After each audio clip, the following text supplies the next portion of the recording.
Welcome to the Grapevine on a Tuesday morning on Smooth 98.1, your love music, love live station. The Smooth Breakfast is in a full flow. Yours truly is Ayokunmi. Great to have you on the show this morning as we dive into the world of entertainment, all the stories making the rounds, all the gist that has been going on and on all around the place. And we definitely love to have you join us each and every single time we step in to the Grapevine Tuesdays and Thursdays at 8:15 on the Smooth Breakfast. So you know now, if you didn't know before, welcome along to the show.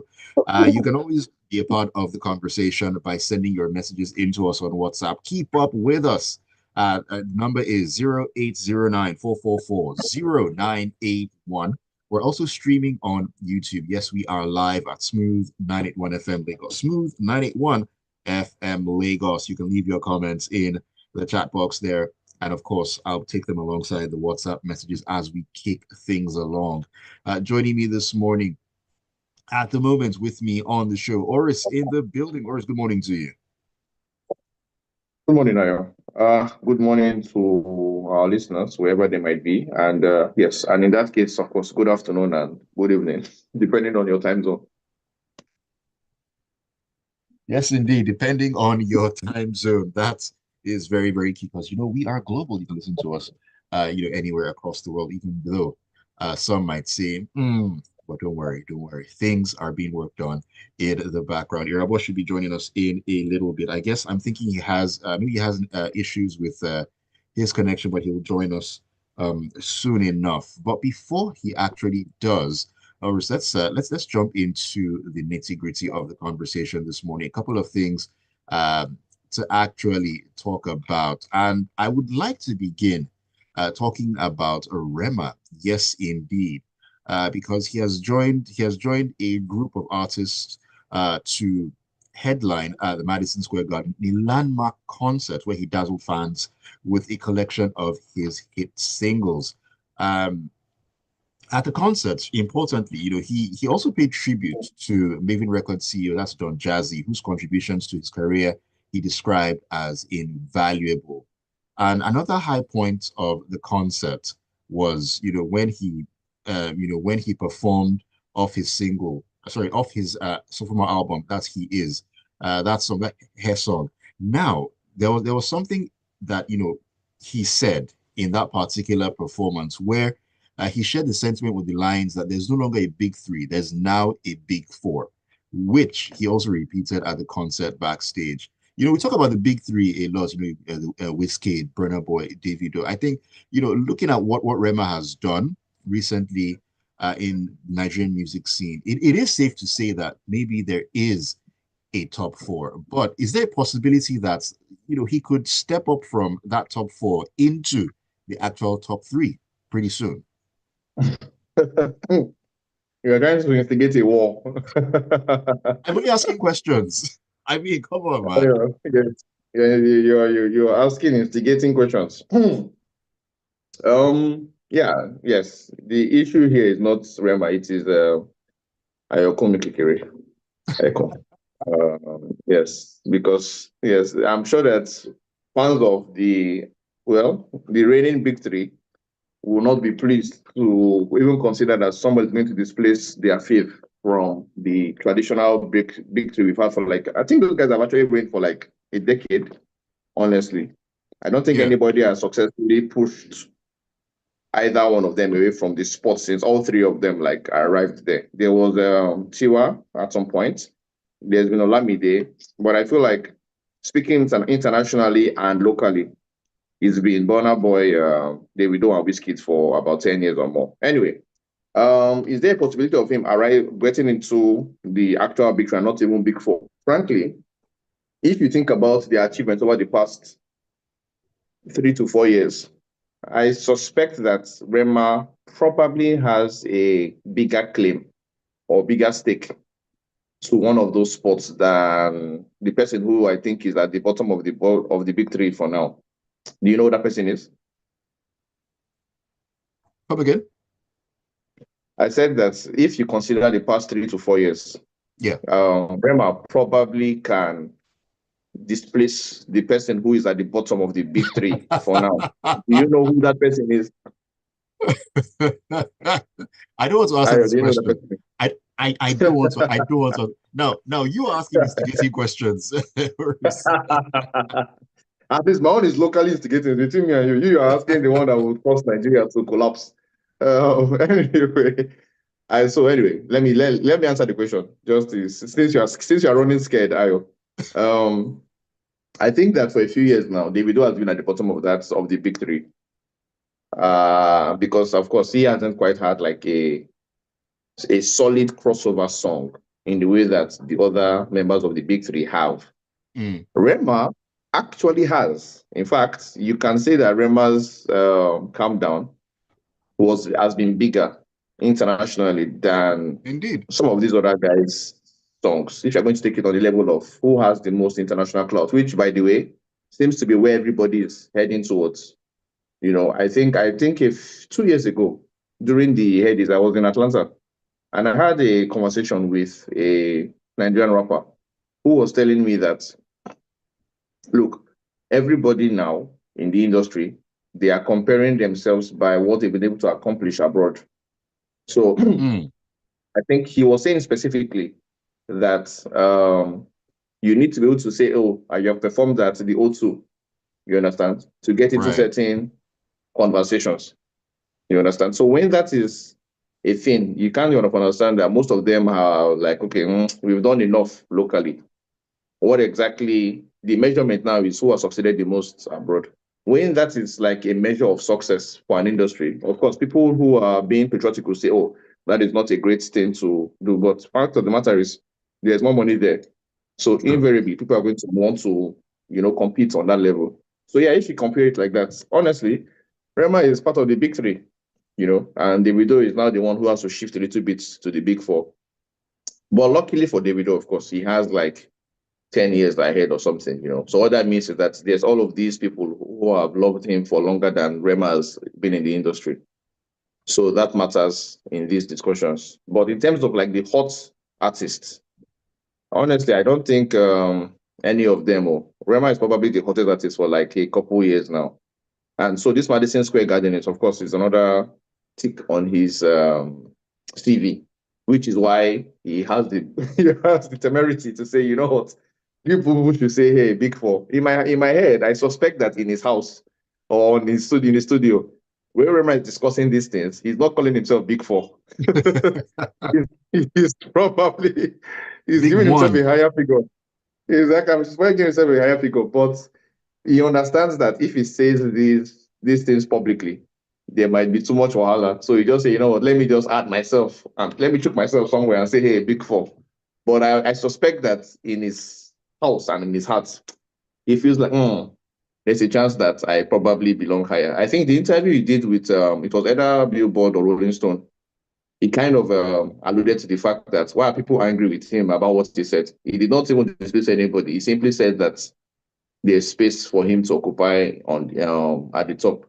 So when you think about it, the man does have a point, frankly, because yes, he's loved locally. He's had big hits abroad. If Yeah. over the next few years he manages to snag a Grammy, I suspect that the next thing he's going to say is not going to be something the video fans would like. Do you think that that is something that weighs on Davido's mind, in the mind of 30BG, that we've been here big three for a long time, and this young guy Rema, he burst onto the scene and he's pushing us down pecking order. Do you think that's something that will weigh on Davido's mind in terms of the music he puts out going forward?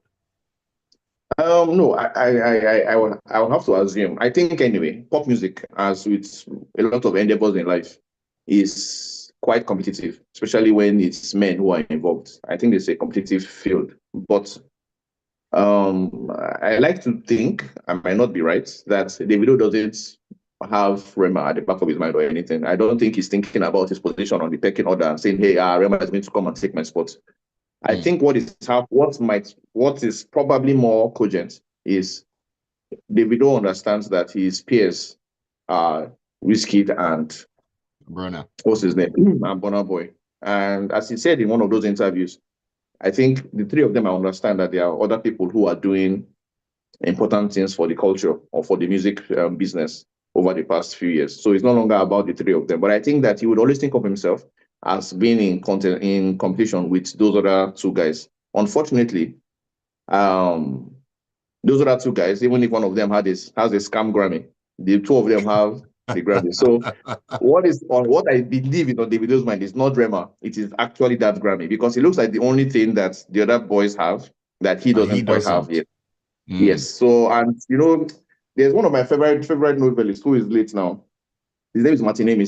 Martin once gave one interview where he said that so the biggest award in literature in the UK is the Booker Prize. So he said something about how in his head, it's not like he wants the Booker Prize. That is not really weighing on his mind so much. But the fact of the matter is that all of his friends have it. So sometimes it's like thinking to himself, like, okay, I would like to have it as well, since all of my friends have it. So I think that's kind of Right. what is probably happening to Davido in the sense that he's not waking up every morning saying to himself, I don't have a Grammy, I don't have a Grammy. But when he considers conversations online, in the magazines, here and there, amongst people or whatever, I'm sure he understands that, okay, this thing is missing from my CV. The two people who are closest to me in terms of like the contemporary music scene, they both have it. Why do I not have it? And I remember that he had an interview, I think the one with Ebuka, where he seemed to have shared that he felt some type of way when Beyonce had that Lion King record and he wasn't on it. Whiskey and Burna Boy were both on that record. He wasn't on it. You understand? So I think that those kind of things, it's a human thing. So it's not like I'm saying Davido is insecure or anything, but I believe that it's a human thing to want to wonder, okay, my peers have it. Why don't I have it? I'm good enough. Right, right. Interesting stuff there. Okay, before we jump out of this, you mentioned the culture and the influence on of the music scene. I mean, is it possible to write the story of the Nigerian music scene, at least in the last 20 years or thereabouts, without talking about a certain Don Jazzy? I mean, looking at what he's done, Rema also paying tribute to him at this particular concert. Where does he stand when you write the story of the Nigerian music, Nigerian music in general in the last 20 odd years or thereabouts? I suspect that forget even the Nigerian, forget the Afrobeats or whatever scene. The history of Nigerian music, Don Jazzy might be the most successful behind the scenes person ever. It probably is actually, in terms of local respect, finances, I believe, and international recognition. I suspect that, yes, I don't think anybody has the record that Don Jazzy has had over the past 10, 15 years. So no, so I don't think of Don Jazzy's status as something that is limited to this time, to our time, I think Don Jazzy's status is all time, from the very, I mean, we discuss modern Nigerian music as though it began with Fela. It's not true, but let's talk about it like that. I think from the time of Fela up until this present moment, there's not a single person who can compete with Don Jazzy in terms of success, financially, recognition-wise, whatever how you want to call it. The problem is that as a people, we haven't adequately documented our history. Otherwise, I think it will be very, very clear. In a sense, I think the biggest music, there are three big, there are the big, there's another big three, the record labels, Sony Music, Warner Music, and Universal. Nobody, in fact, if you think of Don Jazzy as Universal or Sony or any of them, nobody else comes close in the entire Oh, history wow. of this country, to my belief. Yes, I believe that nobody else comes close. He's had a hand in, what's it called, in Tiwa's success, who is, at least for a period, was like one of our big five artists. Had a hand in Rema, had a hand in the band, who was the person who actually had the first big hit we had in the UK for Afrobeats. I don't think there's any way you can discuss Nigerian pop music, all time, every decade possible, without saying, what, this man is a central, it's probably what, maybe it's not even a central figure, he's probably the central top figure in our history of popular music. So yeah. So of course, no, the man is solid. In fact, I was thinking earlier about, I wonder if someone like him, who is also talented, in my own view, talented vocalist as well, I wonder if he ever feels like he could have been one of these other guys rather than be the person who is behind the scene. Sometimes I have that thought, like, I wonder, does he ever think that these people he's helped to become such recognizable names, maybe he too could have been one of them? But I guess you also have to be comfortable with being a person who occasionally gets on certain records and Yeah. has the finances and also has the respect of the industry. So yeah, I mean, kudos to the guy always. You cannot touch Don Jazzy's influence in our scene. The man is the man. The man is the man. Okay, let's step out of Nigeria briefly. We'll come back, to the homeland. Let's talk about Donald Trump. Yes, indeed. Now, he has said that he will hit movies made in foreign countries with 100% tariffs as he ramps up trade disputes with nations around the world. Now, he said he was authorizing the U.S. Department of Commerce and Trade representative to start the process to impose the levy because America's movie industry was dying a very fast death, in quotes. Now, he blamed a concerted effort by other countries that offer incentives to attract filmmakers and studios, which he described as a natural security or a national security threat. What does this mean, for movie makers all around the world? And does this have any impact where we are concerned here as Nigerian movie makers? Well, unfortunately, we are not big enough to have any any real effects on the global filmmaking. We don't export enough to be worried about something like this. To be honest, that's just the fact. Our one chance at getting these opportunities was with Netflix. Well, we all know how that has gone so far. So no, I don't think this is necessarily something that the Nigerian industry should be, I don't know, shaking its head over. There's nothing to, it doesn't concern us. It's if it has any effect, it's like a really small effect it has on our finances. So I can't say that it should bother us so much. But it does have ramifications for countries that are typically involved with the American music movie scene Okay. with heavily, at least if you speak about it financially. If a movie earns, I don't know, even a billion in Nigeria, if an American movie earns a billion in Nigeria, fact of the matter is that I'm not sure that there's a particular Hollywood exec who is feeling like, oh, this is such great money. We must now increase our investments in Nigeria. Nope. It's a rounding error to these guys. So the tariffs, of course, they're another thing. They're mostly about production. We don't even have a lot of, this is probably a South African problem, to be honest. We don't have a lot of foreign crews coming to shoot um, films in Nigeria. So that also means that waiting concern us, with this kind of issue. It's not really, and it's not something that I don't know. Nollywood should be bothered about until we start to do massively internationally. Then we should worry. But now it doesn't concern us. It's more like an African, like I said, South Africa probably will be thinking about it. Like, okay, what does this mean if the crew, if an American crew comes to shoot in South Africa, which they do, by the way. What does this mean in terms of like taxes and stuff like this? Does it affect them? Does it not affect them? Are people going to say, hey, we won't shoot anymore in South Africa, which has a very robust, what's it called now, political framework, structural framework Right. for filmmaking, So they would probably have to think about, like, okay, does this mean that over the next few years, at least as far as Trump is there, or until he changes his mind, there's going to be a reduction in the amount of film crews that come to shoot in our country. So they are the ones who should be worrying heavily. For us, we are a very local industry, so we'll be fine. I guess we'll be fine. Eventually, eventually, we will be fine. It's not Uh, eventually. Ty It's not eventually. Ayo, there's no real effect on us. We are fine. There's nothing. There's nothing. Nothing concerns us with this thing at all. We are fine. Tyre says, I just came back from the Met Gala and everybody is big there. Well, I mean, if you saw Andre 3000 carrying music on his back, I understand what it is that you mean. Ian Oris wants to burn down our studio with that statement. Please remember Oluwaseun and others still using it because I'm not there. Oh. I think it's an advantage of time that Davido enjoys. He's had a lot of success, but the crown, I guess you mean, is still missing. All right. This is a message from 2020 says this conversation should be centered on Rema and not on the egos of Davido and Co. And it's not fair to paint Davido as such. In fact, he said it himself in his recent interview on The Breakfast Club that Rema is as big as the big three, if not bigger. So David also gives Rema his props. Now back to Rema. We underestimated how huge he is on the global scene.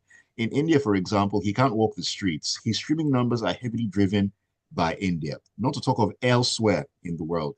He may not have 10 years behind him, but the dude has left the building. Yep, yep.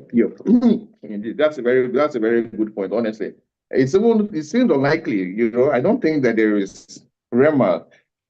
I don't know. Could anybody have predicted he would be this big? I wonder. Because he's not typically the kind of artist that has done very well, given his background. He's from Edo State. He's not from Lagos. I know Lagos has been the dominant force for practically 2 or 3 decades in music. He wasn't raised, I think he was raised in Benin as well. He doesn't quite, his first song was like a more alter song than mainstream. There are just so many reasons why he felt like Rema would not be the chosen one. But within his own generation, I doubt he has any competition. Also, he started out as a rapper.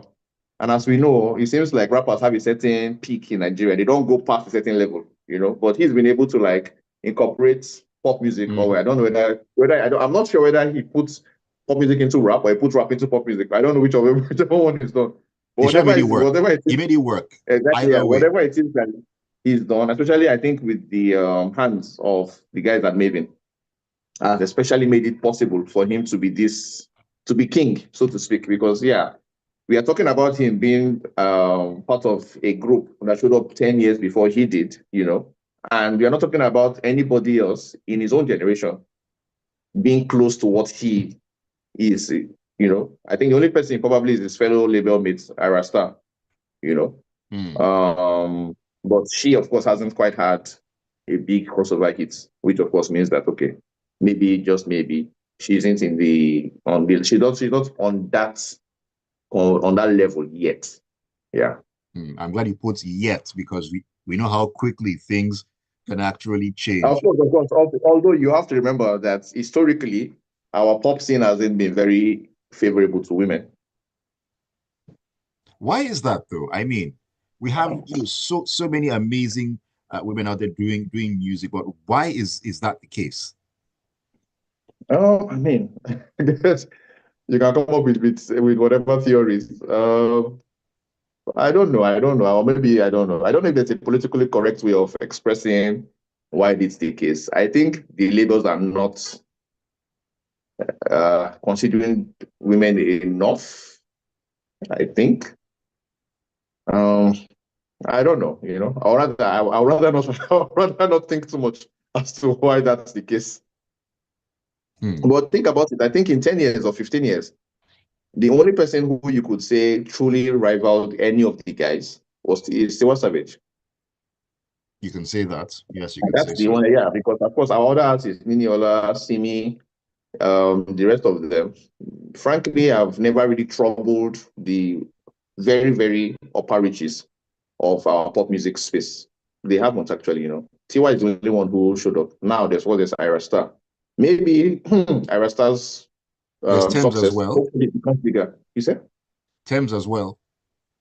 Oh yes, Thames. But think about Thames. In fact, that's a good example. Thames probably has to succeed internationally before we reckon with her locally. I think that tells you something about how it is, that even as she's big internationally, I don't believe that Thames is locally is among our, I don't know, big five. I doubt it very much locally. I don't think her numbers are specifically from a Nigerian fan base. I think she might have more importance to the international scene than she does to the local scene. So yeah, so it's just a little bit, something is there, and maybe we should probe that a little bit more. Yes, indeed. Yes, indeed. All right, let's really quickly talk about VDM here. I made a mental note that I wanted to get your thoughts on this particular one, and Stanley Ajemba has been talking, that aka Stanley on Talk has been talking now. He alleged that gospel musician Mercy Chinwo is responsible for the arrest of Very Dark Man. He made allegations in an Instagram post on Sunday while reacting to the viral reports that VDM was arrested by GT Bank, which wasn't the actual case. He was arrested, for, should I say, he was picked up for alleged cyber stalking by the FCC, and that has been rumbling back and forth. But Study on Top has made these allegations that Mercy Chinwo is responsible for the arrest of VDM. Now, I don't know what he knows. I don't know who he's been talking to or what access No, we know go that ahead. he has, but him coming out to say this, either he has a very good leg to stand on, or he has money to actually drop in a defamation suit. I don't know which of the two is going to happen. I don't think this qualifies as defamation yet. He's just saying, I mean, you arrested somebody. I don't know that. I mean, maybe, I don't know. It doesn't sound to me like defamation yet, but I guess if it ever gets there, the courts will have to decide. Look, I think it's unfortunate, but we're in a country where at a certain price point, you can bend institutions to your will. And Mercy Chinwo seems to have, well, that kind of money. So if this is indeed true, I will not even, my surprise won't even be like, what an iota of cash, because yes, it's entirely possible. But that said, since we don't know, all we can do is speculate and hope that over in the past has it been released? No, it hasn't, right? No, I think according to reports I saw this morning, he will be released today, pending formal charges and so on and so forth. What I saw is he'll be released today. I don't know if he will be at the end of the day, but that's what I saw earlier on this morning on some reports. Well, to be fair, I can't say that I am the biggest follower of what's his name of Very Dark Man's travels. He's in and out of jail. But I do know enough to say, you know what, Nigeria is an interesting, weird place. That if it's indeed the case, I hope he gets out. Well, he always seems to always get out anyway, so he will get out. And if it's the messaging thing, I hope we know. I hope there's a good reason behind why she's done what she's done, why she's done what she's done. But I'm more interested in the almost total collapse of the rectitude of the police. It bothers me so much when people can just, say, hey, despite what the law says, we're going to get these people to do what we want. It's a little troubling, frankly. But hey, let's see. We shall see. Fingers crossed on that one. All right, let me take Tayo's messages. He says, Egbo Donald Trump of Oyinbo Adubo should calm down and stop being an Agbaya. Who wants to kill Hollywood that he can't recover from? Maybe he's talking about the Snow or Woke White movie that flopped. Tayo, why? He says, Divine, that's Rema. Rema started as a gospel artist before he followed to maybe. Oh, yeah, that's right. I think I remember hearing that. Wait, is that true? Gospel? Because I remember seeing a bunch of Rema videos on social media back in the day. He was just rapping Spider-Man and stuff, like a kid who was happy to just get a chance to say something on video. I don't remember him doing so much with Christianity. But I don't know. I mean, if this is true, it's surprising because I just remember him doing rap freestyles online. Ataya further says that VDM should have honored the invitation rather than allow himself to be arrested in the manner that he did. That's how things will play out. Okay. And this is Oluwaseyi. Oluwaseyi says Trump has been largely erratic and Hollywood is going to bear the brunt of this policy if he carries it out. He'll carry it out and then maybe backtrack. It's classic Trump, really. He wouldn't care, though, because Hollywood are liberal and more than half are ultra-liberal, while his support base is conservative. He would want to own them if he could. And then he says South Africa and Morocco are the ones who should or who would be worried. It's easier for Nigerian female singers to gain acclaim and recognition abroad than in Nigeria. Look at Yemi Alade, Thames, Asha, since her first two albums, and Ira Star. I mean, truly, Yemi Alade is big, I think, in Eastern Africa, Kenya, if I'm correct. She's really big in that part of Africa. Yemi Alade compared to Yemi Alade practically every francophone country is in love with Yemi Alade. We are the ones who do not really think highly of her. I want to say that unlike the others, in our own case, me too, I'm very critical of Yemi Alade. So I won't even be here and defend her honor, to be honest. you can't even say, let me just help her out this once. I know Oris, why not? I cannot unfortunately. I mean, I'm happy she's doing what she's doing, but I've never been able to like understand what she's up to with some of our musical choices. Ah, okay. And on that note, we need to call it a morning on the grapevine. Thank you so much, Oris, for joining me on a Tuesday morning. It's unusual, but hey, who am I to complain? Always great having you. Yeah. Yes, and let me give a shout out to the greatest woman in the streaming business. Her name is Jennifer Uko. I hope she's listening. And yes, I am back on the nonsense place called Instagram where they tossed my account, and it's catch Oris now. But like I said, only online. Don't catch me on the street. Catch Oris now on Instagram and catch Oris. Catch Oris actually on Mm, X/Twitter. I will be back on next week or maybe Thursday. I'm not sure. Fingers crossed on what happens next. Fingers crossed on what happens next. And Oris, just watch your back. Yemi Alade just might want to catch you out there. You never can tell. All right, then keep She's it too to busy making money in Francophone Africa. all right, keep it to the smooth breakfast. 9 o'clock, we'll get into the world of great conversation. We're talking cybersecurity this morning on Lagos Talks. Don't go anywhere.